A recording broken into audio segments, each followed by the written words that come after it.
The biggest benefit I see of having a CASA volunteer on the case is to the child. I mean, it's beneficial to me as the judge to get information, but for that kid to have somebody who is consistent, who knows them, who's going to come see them more than, a 15-minute home visit once every 60 days, who they can rely on and trust, and they can build a real relationship with. When we are in family court, we are dealing with the Cabinet for Health and Family Services. These caseworkers do a phenomenal job, but they're overworked, they're overwhelmed, they're overburdened. They have more of a caseload than what they're capable of handling. All of the judges really value CASA. We understand what they are, and I do think that's a shift from where we were 7, 8 years ago. You have to be really a judge, I think, to see how much CASA does. CASA volunteers have their one family, their one kid. They don't represent 40 parents on a docket or 40 different kids on a docket. And so they haven't had this repetition of being told, no, that's not doable. And so sometimes the CASA asks are things that other people say, oh, we can't do that, and wouldn't think to ask. And you're like, wait, no, that's a simple ask, and that's something we can do. CASA comes in and they purposely keep their caseloads really small. Like each advocate is only going to have 1 or 2 families at any given time. And because of that, they're going to be able to do a real deep dive into the family. With the children, with the families, and they just come up with information that the Cabinet did not. Little things that may not even seem like a lot to you or I, but to these kids make just a real meaningful difference in their everyday life.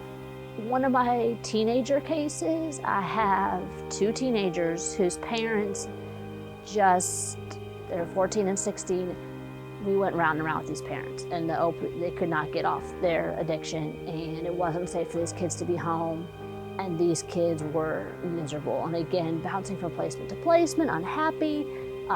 Finally, the CASA said, they need to see you, Judge. They need to talk to you. And I brought them in, and we had a meeting, and we all ended up in tears because these kids just wanted to be heard. And had their CASA not said, we can't wait for any paper, we need this now, we would have never gotten there. I've got one little boy in the back of my head that I'm thinking of who we didn't really know what was going on with him, but he was struggling in school. And CASA said, this child may be on the spectrum. That child got assessed, that child was on the spectrum, that child now has services, that child now has accommodations. And because of CASA, that child is now excelling in school and doing really well. We had a kid, and this was back when I was a prosecutor before I even became a judge, who was having all kinds of behavior concerns and bouncing, from placement to placement and having difficulty in school. And we had every therapeutic evaluation. We had every social worker weighing in on what was wrong with this child and why couldn't this child behave at school and why was this child so frustrated and angry. And at some point, CASA pointed out something I think this child needs glasses. I've seen this child, and lo and behold, we get this child glasses and 9-day difference in school. And it was one of those just like a practical person, knowing this kid, knowing that this kid is struggling and looking for just a practical solution that we missed. And so that was huge. I've had other cases where something, this really, really simple little girl, when she got removed, she forgot her teddy bear. She forgot her teddy bear. I mean, is the Cabinet gonna remember that she forgot her teddy bear? That's not on their radar because they're trying to keep this child safe. But she didn't have her teddy bear, so she couldn't sleep and she was having nightmares. CASA said, this little girl needs her teddy bear back. She got her teddy bear back because CASA, and she's doing better. Something that's real simple, but again, that deep dive that CASA can do because they have more time and a smaller caseload just makes all the difference in the world. The CASA's role is strictly for the child's best interest. They don't have to worry about what does the law say. They'll let the judge figure that out when they get there. They don't have to worry about what does that look like for reunification with the parents. That's for the Cabinet to worry about and the judge to worry about. They come in and just make real life recommendations about what does this kid need, what would be best for this kid right now, today. CASA reports go into everything about the child. All the things that you could possibly need to know about the kid are in there, whether they need services, whatever it may be that the family needs. I mean, CASA's reports are very detailed. They are very thorough.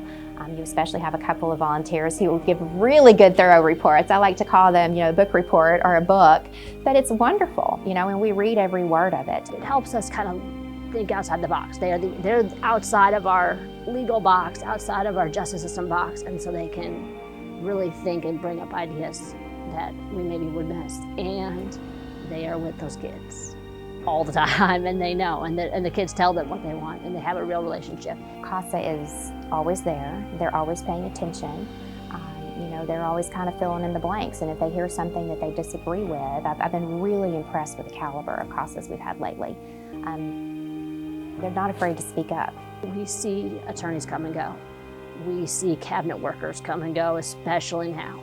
And CASA doesn't come and go. Their CASA worker is there with them from removal until permanency. And so that may be the one person, even above and beyond their parents, who are with them from removal to permanency, through different placements, through different workers. CASA is the consistent.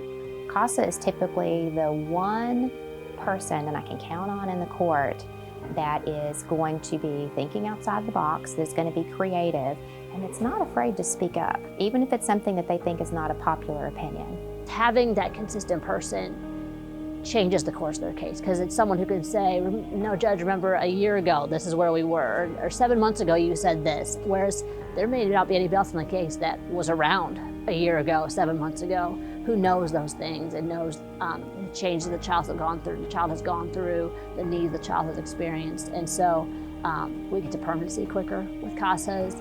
We get better outcomes, I think, for parents and kids. We get better understandings of the system. And so that all benefits the child, which is, for me, the most important part. In an ideal world, in a perfect world, we wouldn't have abuse and neglect, I think that's what we would all wish for. Every time you see Miss America, what's one thing you could wish for? World peace. We wish that there's no abuse. We wish that there's no neglect. I wish we had no need for CASA. But in the next level, perfect world, we would have CASA for every child, because it does make a difference. I think that the studies show that kids that have a CASA have much better outcomes long-term than kids that don't. And that data speaks for itself. I've been amazed through this pandemic the way, we've seen every other agency pull back and pull away from these kids, and understandably so, no one's being blamed. But CASA has found a way to engage with these children.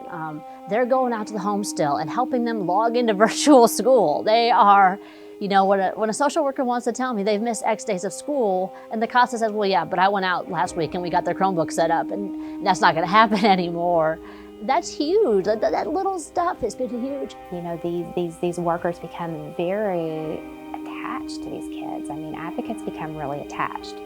It's hard not to have just overwhelming love for a kid who has had so many bad things happen to them. And for you to come in and advocate for this child and to befriend this child, you become a lifeline for them. You become a voice for them, a voice that they would not likely otherwise have. And what you do is, you just make a real meaningful difference in the lives of these kids every single day. It's probably the most single special gift that you could give. The change you can make in a kid's life is huge, and if you're even thinking about it, then you're already leaning that way. You're that kind of person who knows you can make a difference, so do it. Sign up, help a kid.